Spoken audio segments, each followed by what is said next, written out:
devez connaître, Bezat Hashem, certainement vous devez connaître, on dira le shiur, pour les Nishmat, Raizel Baddov. Vous devez connaître certainement l'histoire de Yehudit.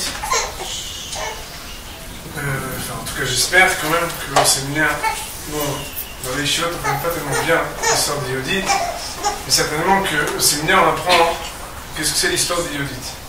J'ai vu qu'il y a plusieurs versions à cette histoire, et puis l'histoire, normalement, ça se réfléchit. Donc, on va essayer de réfléchir ensemble, et elle donnerait un peu le titre qu'on a voulu être Vaillance et pudeur. Et pour introduire le sujet, d'abord il faut savoir que le lien entre Yehudit, l'histoire de Yehudit et la fête de Hanouka, c'est bien sûr ce qui justifie qu'on se régale de l'étage, parce que pas longtemps avant le miracle de Hanouka, mais pas exactement à la même date, pas la même année, il y a eu donc un miracle avec Yehudit.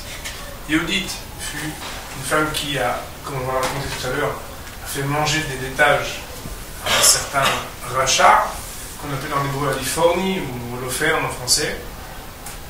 Et ce minhag, eh bien, puisqu'il a eu lieu avec un roi qui était un roi grec, alors, puisque c'est plus ou moins à la même époque que Hanouka, et que, quand on peut se régaler, ben, on accepte volontiers qu'un miracle soit joint à un autre, on a l'habitude donc de manger des laitages à Hanouka à cause de l'histoire de Yehudit. Il faut savoir que il existe une she'ela, une question qui est posée par exemple par le Sfat Emet, à savoir que les Juifs sont nommés par rapport à la tribu de Yehuda. On appelle les Yehudim les Juifs, et on les appelle pas ni Issacharim, ni Zevulunim, ni toutes sortes d'autres tribus qui font partie de Am Israël, et c'est quelque chose qui est particulier, qui interpelle. On va justement, je vous citais le Sfat Emet ou d'autres, réfléchir sur ce que chacune des tribus d'Israël, chacun des êtres juifs, peut avoir quelque chose de plus à voir avec Yehuda, même si on vient d'autres tribus, parce que Yehuda, c'est le terme général pour désigner un juif. De la même manière, Yehudit, même si c'est un prénom, on pourrait traduire Judith, bien, il n'en reste pas moins que Yehudit, c'est la femme juive. Yehudit. Et donc, il existerait quelque chose qui peut toucher chacune des femmes juives, en ce que, de l'histoire de Yehudit en particulier, on puisse s'identifier, on puisse apprendre quelque chose d'important pour chacune d'entre nous. Et peut-être qu'on verra que, si déjà c'était vrai pour les autres générations, on essaiera d'orienter à ce que, dans votre génération en particulier, dans notre génération, une femme juive doit avoir quelque chose de très particulier pour apprendre, pour tirer les enseignements de Yehudit. Donc c'est un petit peu le plan qu'on va avoir ce soir à Pestaché. Alors, on va essayer d'abord de raconter un peu cette histoire. On va le faire sur un livre qui s'appelle Ansef Elé. Il n'est pas signé ce livre, mais plusieurs des plus belles histoires que moi j'ai pu voir, j'aime beaucoup regarder les histoires, elles ont été aussi citées par de très grands émités Ramim, et donc c'est des histoires absolument inédites. Et donc la version de l'histoire de Yehudit, eh bien, on va la prendre telle qu'elle est racontée ici. Alors, on va prendre plus ou moins de manière linéaire, et puis ensuite, Pestaché, on reculera un petit peu, on réfléchira sur cette histoire. Tout le monde connaît cette histoire de Yehudit quand même? Plus ou moins? Bon. Donc, cette histoire, elle se passe, comme vous le savez, à l'époque donc du Temple, puisque la particularité de Hanouka, c'est que c'est le seul exil qui se passe quand le Temple est encore érigé, et en plus en Eretz Israël. C'est très particulier, et cette fête, de toute façon, elle est très spéciale, puisqu'elle n'a pas de traité talmudique. Même, vous allez me dire, la fête de Shavuot non plus n'a pas de traité talmudique, mais le Shla Kadosh veut dire que la fête de Shavuot est connectée avec le traité talmudique de Shevuot, celui des serments. La fête de Hanouka n'a pas de traité talmudique. Elle a 2 ou 3 pages dans le Talmud. En plus, c'est une fête bizarre, parce que elle n'a pas de texte, elle n'a pas de Megillah qui raconte ce qui s'est passé. Et pourtant, on va lire le Hélène en entier chaque jour, ce qu'on ne fait pas dans beaucoup de fêtes, d'ailleurs même les fêtes de la Torah, la fête de Pessah, eh bien, on ne va pas tous les jours réciter le Hélène en entier. La fête de Hanouka, on va aussi dire que celui qui n'a pas de quoi acheter les bougies de Hanouka pour faire l'allumage de la Hadlakat Nerot doit être capable de vendre son vêtement pour pouvoir faire cette mitzvah, alors que c'est une mitzvah d'ordre rabbinique, donc il y a quelque chose ici de particulier. Alors, pourquoi je vous dis ça? C'est parce que quand on raconte l'histoire de Yodit, ben on raconte une histoire qui s'est passée à Yerushalayim, alors que le temple, le deuxième temple, est encore érigé. Et il y avait là-bas, à cette époque, un roi grec qui s'appelait Aliphorme. Cet homme-là avait préparé 40 000 soldats pour venir combattre, siéger autour de Yerushalayim et battre le peuple juif. Alors, bien sûr, on imagine le peuple juif dans sa forteresse de Yerushalayim qui ferme ses portes. Et là, on essaie de se protéger, mais que ce soit la soif ou la famine, bien, le peuple juif est dans la détresse, c'est dur, on souffre. Et là-bas, j'aime bien citer, parfois en hébreu, ça m'aide à donner plus de...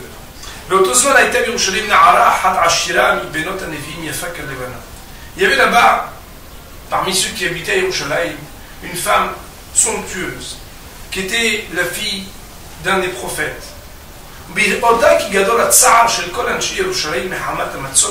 Lorsqu'elle sentit la détresse, la difficulté du peuple juif à Yerushalayim, à cause du siège, elle fut inspirée par Akadosh Baruch Hu comme une sorte de Ruach HaKodesh.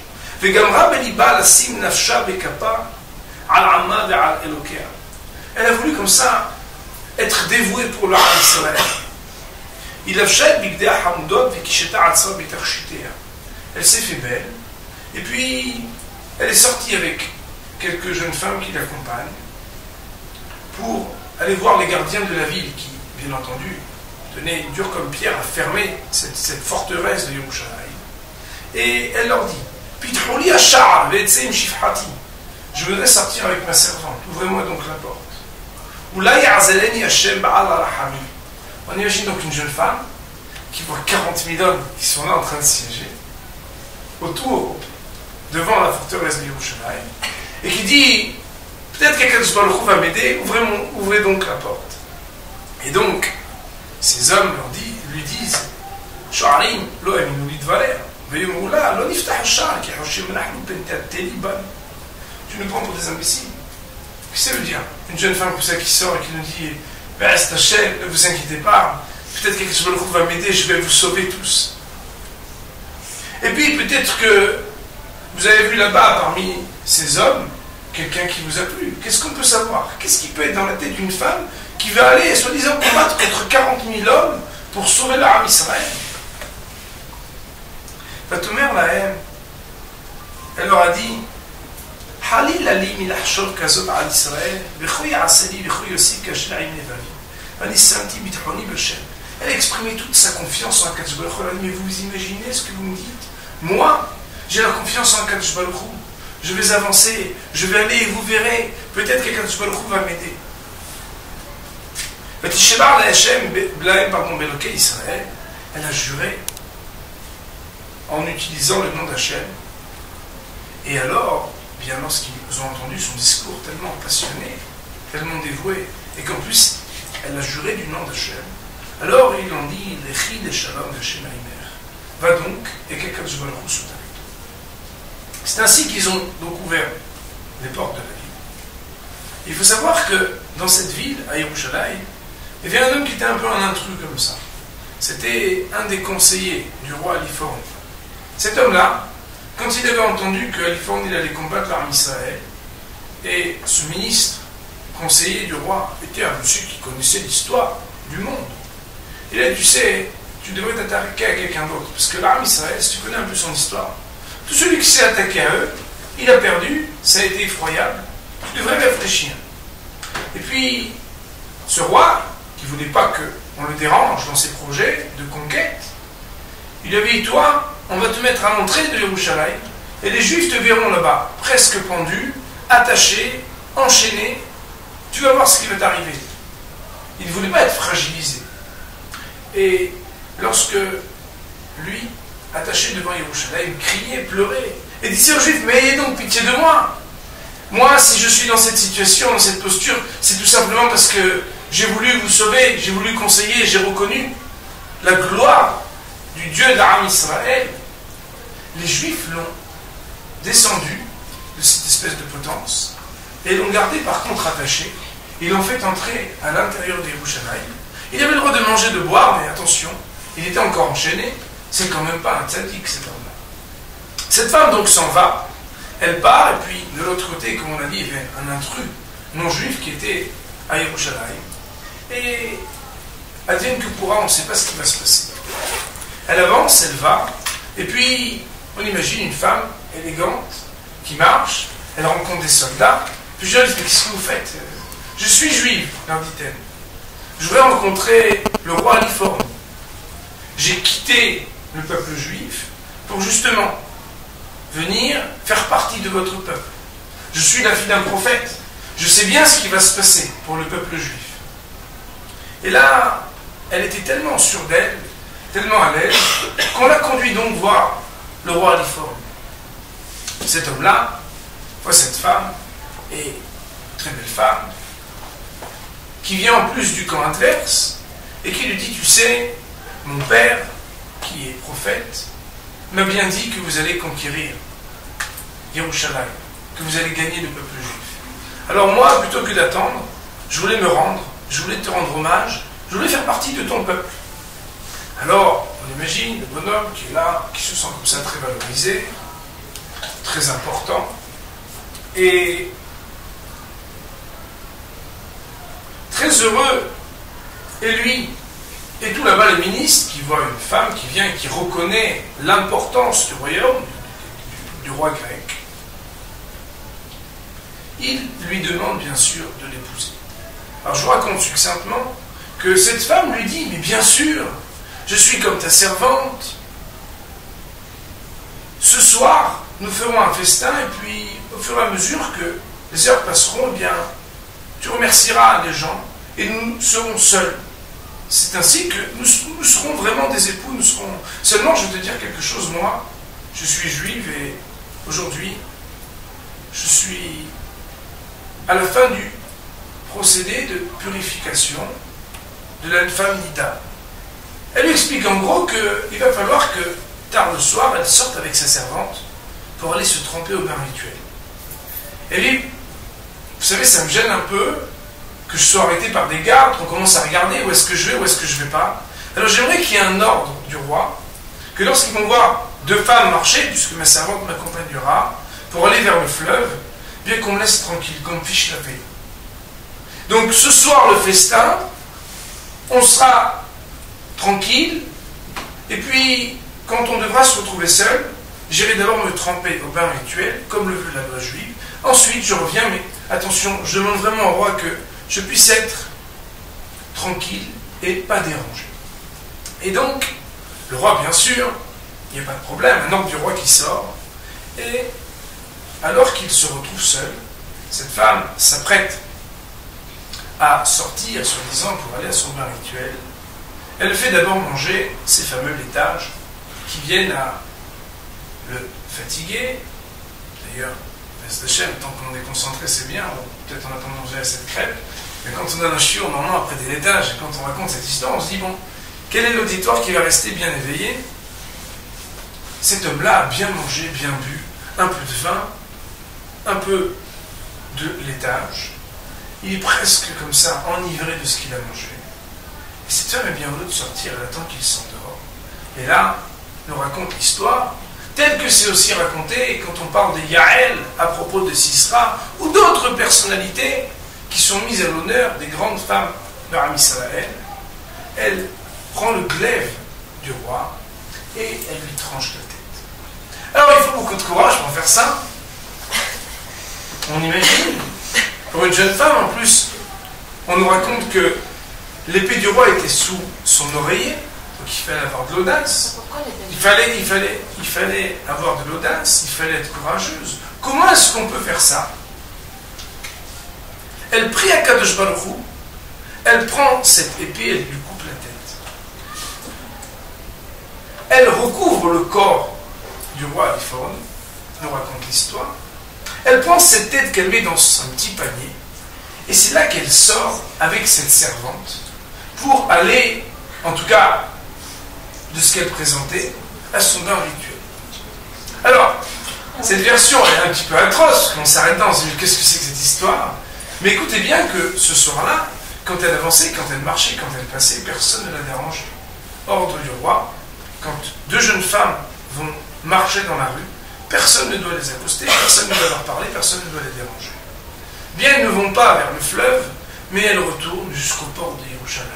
Tranquilles, incognito, et elles arrivent devant les ports de Yerushalayim. Personne ne les a arrêtées, avec dans le panier un cadeau, une surprise, la tête du roi Alifor. Eh bien, figurez-vous que les gardiens de Yerushalayim ne veulent pas les laisser entrer. Pourquoi? Ben, tout simplement, peut-être qu'il s'agit ici d'une imposture, peut-être qu'il s'agit d'un coup monté. D'où est-ce que vous revenez? Qui nous dit que vous n'avez pas avec eux comploté? Et c'est alors que cette femme leur dit, mais vous savez, il y a quelqu'un qui pourra valider de nos intentions et qui pourra vous montrer combien on a été braves, moi et ma servante. Montrez donc à cet intrus qui était ministre de Californie ce que nous avons dans notre panier. Et vous verrez la Yeshua, vous verrez la délivrance qui nous accompagne. C'est ainsi qu'on fait montrer la tête de Californie à ce prince, qui, vu sa réaction, ne pouvait qu'être sincère d'avoir reconnu celui qui était le roi grec qui voulait faire tomber Jérusalem. Alors, bien sûr, on chante, tout le monde acclame cette femme vertueuse, vaillante, courageuse, et bien entendu, ça a redonné le moral aux troupes. On n'a pas peur qu'ils soient 40 000, ou même s'ils étaient 200 000, on sort à la bataille, et là-bas, bien, celui qui était le plus proche du roi Californie, un peu dans l'urgence, frappe à la porte, on ne répond pas, mais il fallait qu'il entre. Il entre et là-bas, lorsqu'il ouvre, il découvre le drap du roi, il le voit décapité. C'est ainsi que nous raconte l'histoire, lorsque le roi est décapité, lorsqu'il est mort, eh bien, toute son armée est fragilisée. C'est ainsi que le peuple juif en sort vainqueur de cette histoire avec la bravoure de cette femme yéhoudite contre le roi Californie, le roi grec. Voilà l'histoire telle qu'elle est racontée. Alors, je vais raconter certains détails, n'est-ce pas? Mais prenons un peu de recul sur cette histoire et réfléchissons. Lorsqu'on lit ces histoires, que ce soit celle de Yehudit, l'épisode de Yael, lorsqu'on parle de Dvorah Neviah, lorsqu'on parle de tous ces personnages dans l'histoire de l'Israël, on est très surpris. On est très surpris parce que la Gemara nous dit dans le traité de Kiddushin, Darko Shel Ish Lichbosh, c'est l'homme qui doit normalement partir en guerre, qui doit conquérir. C'est pas Darka Shel Isha. C'est pas le comportement, on va dire, le plus féminin que de voir une femme qui part et qui revient avec la tête d'un roi. C'est quand même surprenant. Alors me direz-vous, mais c'est exceptionnel, c'est pas grave. Alors, on va essayer, Bezrat Hashem, de réfléchir un peu sur ce sujet.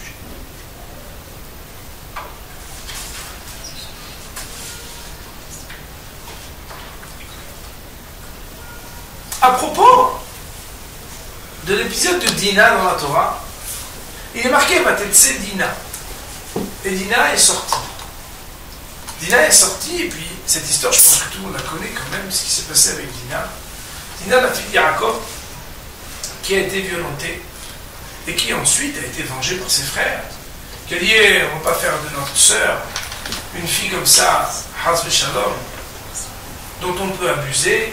Ils ont bien vengé leur sœur, et le troisième jour de la Mila, après avoir proposé au peuple de Shechem de se convertir par la circoncision, quand ils étaient Biyodam Kohavim, lorsqu'ils avaient très mal le troisième jour de la Mila, ils sont venus, ces deux frères, et ils ont tué tout le peuple qui avait forcé, qui avait abusé leur sœur. Nous dit le texte, pourquoi est-ce que cette femme, Dina, a eu un tel sort? Eh bien, tout simplement, Vatetse Dina, Vatetzedina, nous dit le Midrash, Yatsa lirot, elle est sortie pour voir.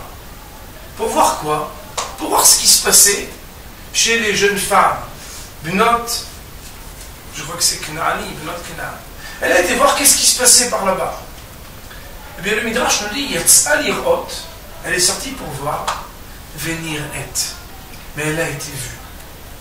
Autrement dit, elle sort pour regarder, venir et. Mais elle est vue. Et une fois, quand on a étudié ce sujet, c'était avec des jeunes filles, c'était à Sarcelles, on avait parlé de ce sujet, des jeunes filles de Beth Yaakov, on avait réfléchi sur le fait que Yatsa lirot, quand on sort pour voir, c'est qu'on va voir ce qu'il n'y a pas chez nous. Parce que s'il y a chez soi ce qu'on peut voir dehors, ça ne sert pas à grand chose de sortir. Yatsa lirot, elle avait une raison de vouloir sortir pour regarder ce qui se passait. Et il faut savoir que dans l'histoire de l'Am Israël, jusqu'à il y a quelques dizaines d'années, une femme, elle ne sortait pas tellement. Yatsa lirot, si on a besoin de le dire dans la Torah, c'est parce que c'était très rare qu'une femme sorte. Sorte, ça veut dire Yatsa lirot. On ne parle pas ici d'accomplir les tâches et les nécessités d'une maison ou de ce qu'impose une famille. Mais Yatsa lirot, sortir pour regarder, c'est quelque chose d'absolument exceptionnel. Et en soi, eh bien, la Torah ne dit pas que ce n'est pas bien. Elle dit juste que quand Yatsa lirot, venir être, lorsqu'elle est sortie pour voir, mais qu'elle a été vue, alors c'est là où les problèmes ont commencé. Alors, l'enseignement, on va dire le plus fondamental qu'on va apprendre de Yehudit pour, entre guillemets, la femme moderne, la femme juive, pieuse et moderne, c'est qu'aujourd'hui, les femmes sortent. Plus encore, si les femmes ne sortaient pas, eh bien, beaucoup des hommes ne pourraient pas être assis en train d'étudier comme ils le font aujourd'hui. La femme est une femme qu'on appelle active. Elle est présente dans la société depuis déjà des dizaines d'années, que ce soit dans le monde occidental, mais dans le monde religieux aujourd'hui. Et donc, une femme, elle est yotzet. Elle est yotzet et tout le monde va lui dire, c'est tout à fait épanouissant, c'est bien, et pour toi et pour ta famille, que de sortir. Cependant, on doit faire bien attention à regarder comment une Yehudite elle sort. Yatsa lirot venir et, on voit bien que ça pose un problème, n'est-ce pas? Quand Dina sort et qu'elle se fait regarder, remarquer qu'elle est nirette, alors les problèmes commencent. Alors, on va essayer, Best Hashem, d'avancer vers ce que je voudrais vous transmettre comme enseignement, parce que pour l'instant, c'est juste une remarque. La remarque, c'est que jusqu'à il y a peu de temps, personne n'était Yotze, et maintenant, tout le monde est Yotze. Le seul risque, c'est Yatsa venir et. On sort, si on ne se fait pas remarquer, il n'y a pas de problème. Mais si Niret, si on est remarqué, alors les problèmes commencent. Alors,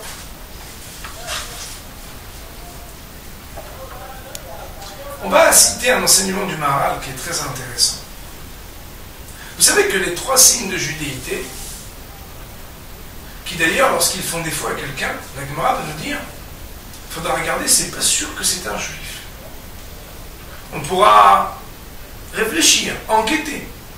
Ce sont la baïchanout, la rahmanout et la gmilut hasani. Baïchanout, c'est le fait d'être timide, de savoir avoir honte. Rahmanout, c'est le fait d'être miséricordieux.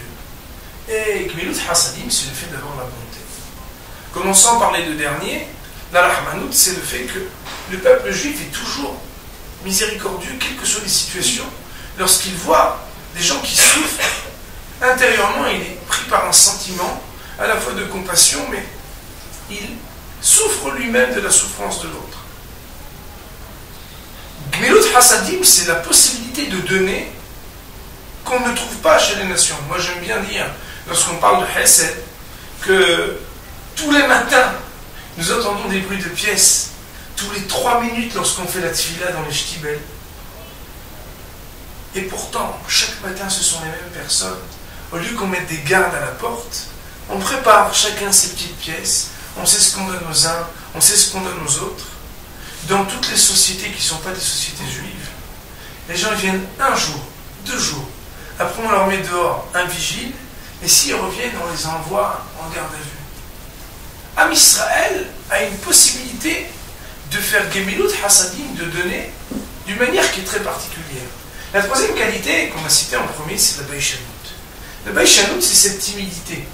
Le fait que l'âme Israël, il soit comme ça, il sait avoir honte. Pas seulement parce qu'il est méprisé et que tout le monde lui fait honte dans la rue. Elle veut dire, mais toi tu es un sale juif, ou toi tu es méprisable. Non. C'est parce que il existe ici, on va appeler la qualité de la boucha, on va définir tout à l'heure. D'un côté, on dit que c'est une des caractéristiques de l'âme Israël d'être baïchan, de savoir avoir honte, et de l'autre, il y a un truc bizarre, nous dit le Maharal. C'est qu'on nous dit par exemple que à baïchan l'amène. Celui qui est timide n'apprend pas. En effet, dans une classe, quand le prof il dit vous avez tous compris? Il y en a 2 ou 3 qui n'ont pas du tout compris, les pauvres. Mais il est baïchan, il a honte. Alors, il ne dit rien.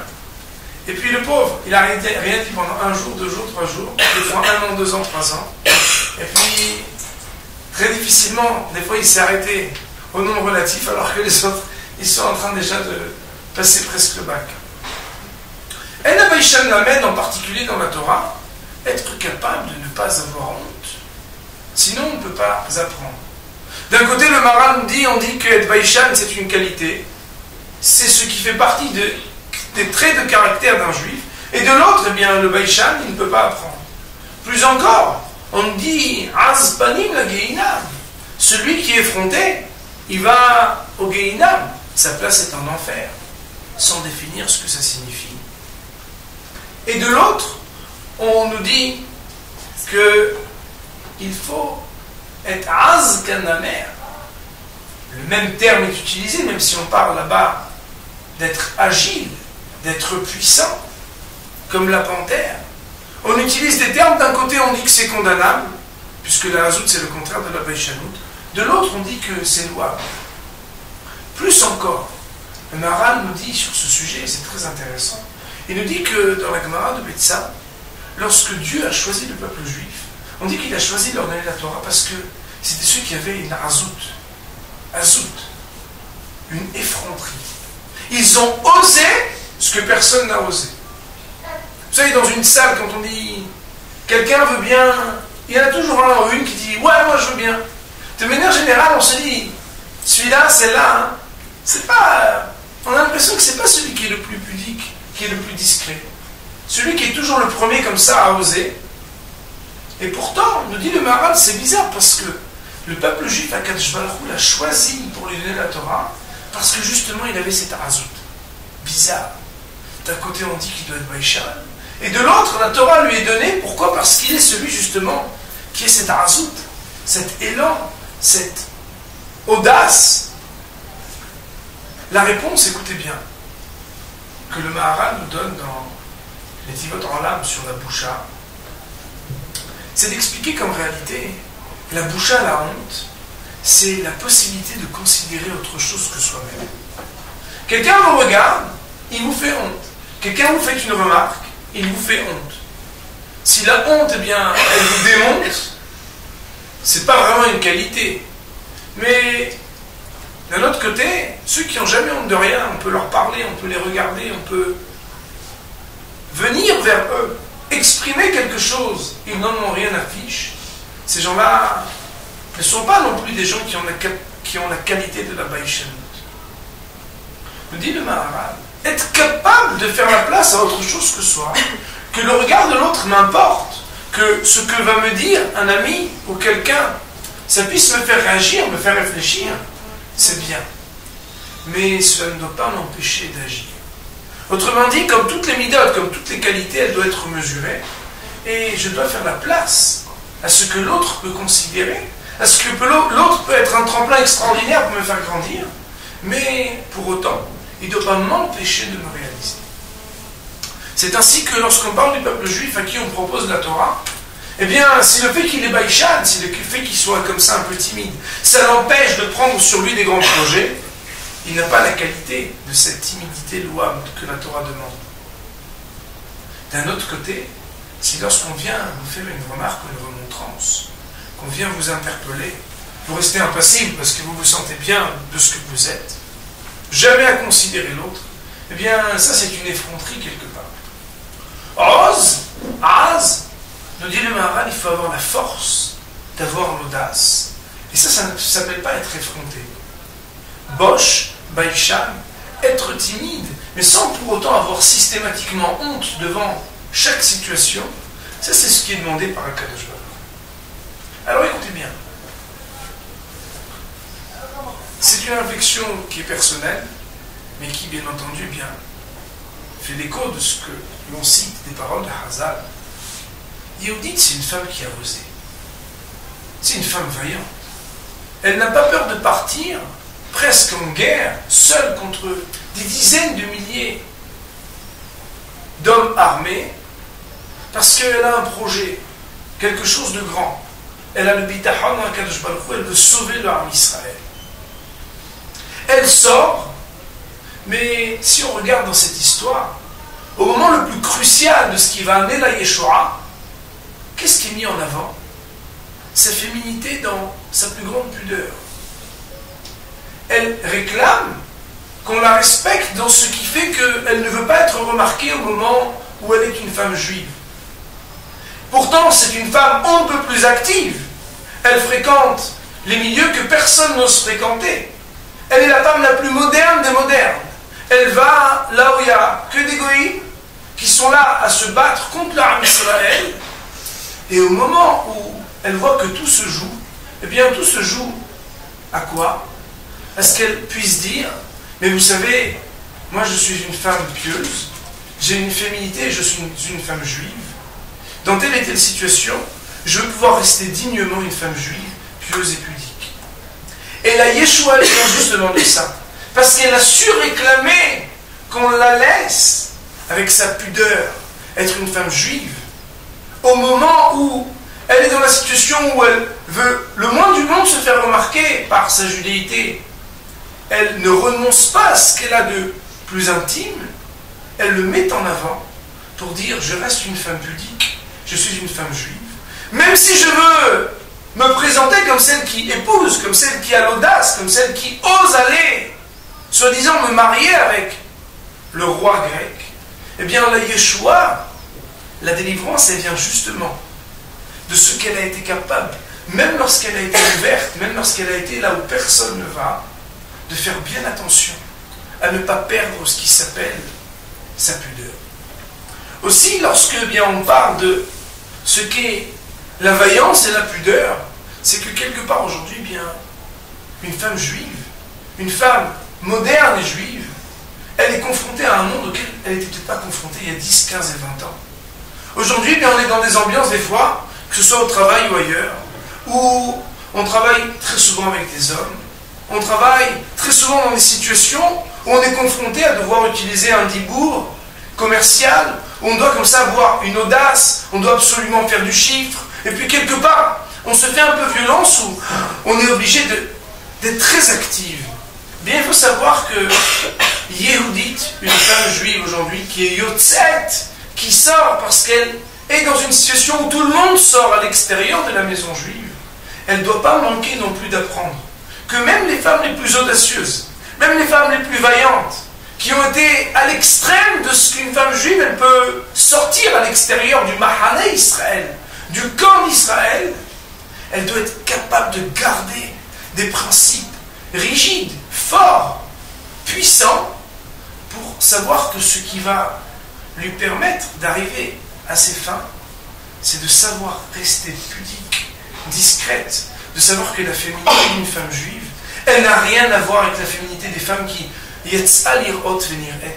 Elle sort et puis tout ce qu'on fait, c'est qu'on la remarque partout où elle va.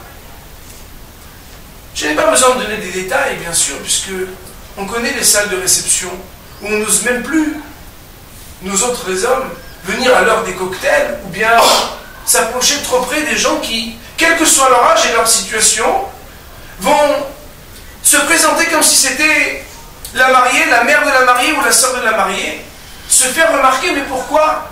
Yatsa, on sort pourquoi? On sort parce qu'il faut sortir, soit. Mais si on rentre dans le jeu de ceux qui sont nir'et, de ceux qui se font remarquer parce qu'elles sortent, elles foulent du pied les raisons pour lesquelles elles sortent.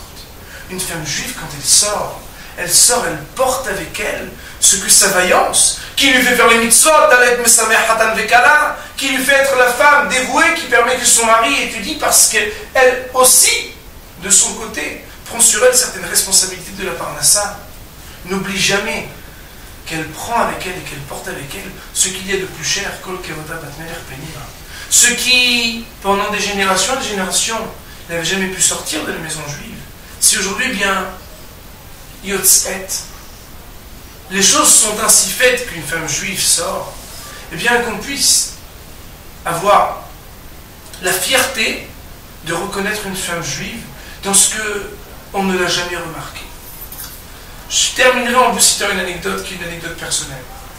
Il m'est arrivé il y a quelques années d'aller à un séminaire à Munich. Il y avait beaucoup de Tamil Hachamim. Et j'ai dû prendre là-bas beaucoup de moyens de transport avant que de prendre l'avion. J'ai dû prendre un tramway, un bus, un train, avant que de pouvoir arriver à un aéroport, puis un second. Et puis vous imaginez qu'un long trajet comme ça, c'est très fatigant. Et puis j'avais vu qu'il y avait une ou deux personnes qui me suivaient. Mais bon, moi, je ne suis pas tellement de jet. J'ai grandi dans des endroits où on n'est pas très impressionné. Et puis il m'est arrivé de dire, mais qu'est-ce que tu fais à me suivre comme ça? Laisse tranquille le rabbi. Mais les gens, ils voient quelqu'un avec une petite mallette, une barbe, un chapeau. J'étais un peu dérangé, mais je guettais, je faisais attention. Et puis, j'ai avancé. Je suis arrivé dans une très grande gare en Suisse. Une très belle gare, réputée. Puis là-bas, j'étais un peu rattrapé par des choses très naturelles. Je devais aller là où je ne pouvais pas emmener ma petite valise avec moi. Mais j'étais tout seul dans ce voyage. Et puis ça faisait des heures que j'étais en train de voyager. Je voulais prendre quelques minutes. Et je regarde à gauche, à droite. Je cherchais quelqu'un de confiance. Bien, vous savez, je suis très fier de raconter à mes enfants que je ne savais pas comment trouver des juifs là-bas. Pas de barbu, rien du tout. La personne que j'ai su remarquer, c'était une femme pudique. Je lui ai dit, madame, vous êtes juive, n'est-ce pas? Elle m'a dit, oui, monsieur le rabbin. C'était la seule femme qui avait un kissouille, qui était habillée comme il faut, avec des chaussures d'une femme pieuse, avec la jupe d'une femme pieuse. Elle était très gênée, puisqu'elle était pieuse, que je vienne et que je lui dise, madame, vous pouvez me garder ma valise, une minute, s'il vous plaît. Mais j'ai dit à quel je regarde comme nos femmes juives, elles sont belles, parce qu'elles ne veulent pas se faire remarquer. Même en plein été, elles savent garder leur dignité. Alors bon, la suite de l'histoire, c'est qu'elle s'est fait piquer ma valise par deux personnes qui sont arrivées et qui l'ont prise. Mais moi, cette histoire-là, j'en ai gardé un moussard extraordinaire. Et je le raconte chaque fois, je ne raconte pas la suite de l'histoire. Je raconte qu'une femme juive, elle doit être digne. Qu'on puisse dire de quelqu'un, mais ta femme, on ne la connaît pas, on ne l'a jamais vue. Ah mais pourtant, tu sais, ma femme, elle travaille là-bas et tu la vois tous les jours. Ah bon? Ah mais je ne l'ai jamais vue. Être capable d'être yotzet, elle sort, mais elle ne se fait jamais remarquer. Combien ça doit nous interpeller? Combien c'est difficile d'être une femme active et d'être capable d'être yotzet, de rester vaillante, parce que être à la maison enfermée, eh bien quelque part, c'est le choix du contraire de la vaillance pour ceux qui voudraient, mais qui disent non mais moi, j'arriverai pas, je serai confronté à des choses. Non, mesdames, être capable de prendre avec soi ce qu'on a de plus cher et de ne pas se laisser, on va dire, abîmer par la société. Aujourd'hui, il y a une société qui est très particulière, la société religieuse. Elle ressemble malheureusement beaucoup aux autres sociétés, où il y a des modes, où il y a toutes sortes de nouveaux objets, que ce soit des perruques de tous les styles, des foulards de tous les styles, ou pour les maris, des nouveaux chapeaux avec des nouvelles trucs, hop, des brillants, et toutes sortes de gadgets qu'on n'avait jamais avant. Quelque part, c'est une société de consommation où où on oublie que, à l'origine, les perruques d'il y a 30 ans, si vous les regardez, vous vous dites c'était la Messirut Nefesh de les mettre. C'était presque la honte. Mais ces femmes-là, quand vous les regardez aujourd'hui, au fond de vous-même, certainement, vous les prenez comme des exemples. Non pas parce que Hazve Shalom, elles n'étaient pas élégantes, parce que ces vieilles rabbiniotes, elles ont une élégance, mais d'un autre ordre. Elles sont capables que même quand elles sont yotzot, même quand elles sortent, même quand elles se font belles, elles ne le font pas pour être nir'et. Yehudit, c'est la femme juive. C'est une femme qui va devant des bataillons d'armée. Elle va même presque se marier avec le roi grec, mais elle est capable de réclamer et de ne pas renoncer à ce qu'il y a de plus cher à une femme juive, c'est sa pudeur. C'est le message que je voulais vous transmettre aujourd'hui. Lorsque j'ai étudié la semaine dernière cette Haggadah, telle qu'elle est rapportée ici, parce qu'elle n'est pas relatée de la même manière dans tous les Sfarim, dans tous les livres, je me suis dit, regarde quelle force cette femme. Elle a été capable de lui dire, mais vous savez, moi, je suis une femme juive, ce soir j'aimerais pouvoir me tromper, qu'on me fiche la paix, que je puisse être snora au moment où je veux me tromper. Imaginez-vous combien cette femme-là était attachée à ce qui fait partie de quelque chose d'intime. Ce qu'une femme juive, on ne pourra jamais lui enlever. Quelque chose où il fasse que de ces paroles-là, eh bien, d'ailleurs, j'espère que je vous ai laissé bien digérer, parce que je me suis dit, bon, si je leur fais une siha trop dure, ils vont avoir les bénis, ils ne vont pas les digérer. Mais que Bezrat Hashem, vous puissiez prendre des forces de cette siha qu'on a pu faire, pour savoir que, pour une femme, peut-être que c'est une grande épreuve, de se dire toujours, est-ce que je suis nir'et ou pas nir'et? L'important, c'est de ne pas être nir'et. Alors qu'une femme, tout ce qu'elle porte, c'est la grâce, c'est d'être différent d'un homme. C'est que, quand on voit un homme, quand on voit une femme, eh bien, elle ne porte pas la même chose. Le bon Dieu, il les a dessinés autrement. Et pourtant, être capable de se dire, mais est-ce que là, quelque part, je ne suis pas en train de faire exactement le contraire de ce qu'Akadosh Baruch Hu il attend de moi? Être capable, quand vous êtes sur vos lieux de travail, de savoir qu'un tutoiement ou un vouvoiement, qu'un petit pseudo sympathique, un sourire, une ambiance, des textes... Il faut savoir garder des gdarim, garder des barrières. C'est pas honteux que de garder ces barrières, parce que si bien on se permet certaines choses sous prétexte qu'on doit sortir travailler, eh bien quelque part on fout du pied ce qu'on a de plus cher. La féminité et la pudeur, on ne les laisse pas à la maison. Quand on sort, on prend avec soi ce qu'on a de plus cher. On prend ce qui est notre garantie de rester la même femme qu'on a toujours voulu être, malgré le fait qu'aujourd'hui on doit être yotzet. Rappelez-vous de ce midrash. Dina yatsa lirot v'nir'et. C'est parce qu'elle s'est fait remarquer que lorsqu'elle est sortie, eh bien, on lui a causé beaucoup de tort. Voilà ce que je voulais vous dire.